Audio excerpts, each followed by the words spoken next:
The sun had just begun its slow descent when the final act of our story quietly unfolded. A golden light stretching across the yard, touching every corner of the place that had nearly slipped out of my hands. Standing there, looking at the ranch I had fought so hard to reclaim, there was a strange mixture of exhaustion and peace resting inside me. For the first time in weeks, everything was still. No HOA members lurking near the gate, no threats taped to my door, no auctions planned in secrecy. Just silence. And in that silence, the truth felt louder than ever. Everything they had tried to take from me had only made me more certain of what I was meant to protect. What started as a simple trip away ended as a battle I never expected to fight, a conflict against people who believed authority gave them the right to rewrite someone else's life. They had underestimated me, underestimated how deeply the ranch was tied to everything I was. But even now, with victory in hand, winning didn't feel triumphant. It felt necessary. It felt like standing up so that no one else would be trampled the way I nearly was.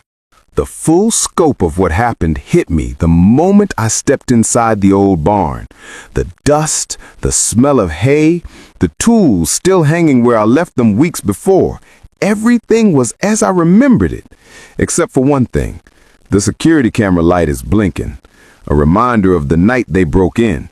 A reminder of how easily things could have gone differently. I found myself stopping in front of the feed room door. That was where the HOA president had tried to stage evidence. That was where she tried to write the ending she wanted.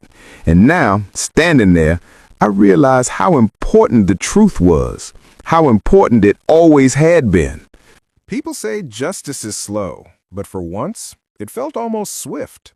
Within days of exposing the HOA's actions, the fallout rippled through the entire neighborhood. Homeowners who had once voted blindly began demanding transparency. Meetings that used to end with smug smiles now ended with anger directed at the board.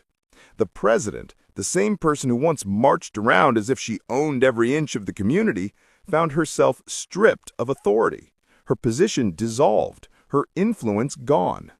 Watching it happen wasn't satisfying. It was surreal. Someone who had spent years deciding the fate of others now had to face the consequences of her own choices. But the biggest impact wasn't on the HOA. It was on me. For years, the ranch was simply a place I lived, a place I maintained, a place tied to childhood memories.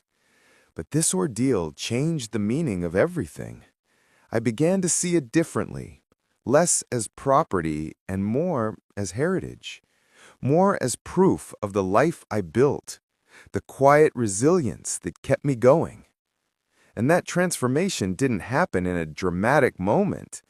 It happened with the little ones, fixing the fence posts myself, clearing the paddock, taking long walks at sunrise, repainting the old barn door. Each task reconnects me to the land that had almost been taken away. In the evenings, I'd sit on the porch with a cup of tea and just listen. Coyotes far off, horses shifting in their stalls, wind brushes through the trees, the kind of peace that can't be bought or granted, only earned. But victories, even the quiet ones, carry weight, and mine came with long-term consequences I didn't expect. For weeks after the incident, neighbors approached me with their own stories. Violations were issued unfairly, fines that made no sense, meetings where their voices were drowned out. It was as if my stand pulled back a curtain that had been closed for far too long.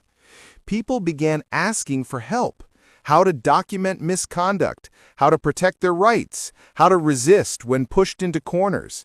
And every time someone stopped me on the road or knocked on my door, I felt something shifting. I wasn't just a guy who fought to save his ranch. I had accidentally become a symbol of resistance in a place ruled by fear and paperwork. Wasn't a role I ever asked for, but it was one I understood. So I helped. Not because I wanted to become some neighborhood leader, but because I knew exactly how it felt to stand alone. And if my experience could keep someone else from facing the nightmare I did, then maybe all of it. The stress, the anger,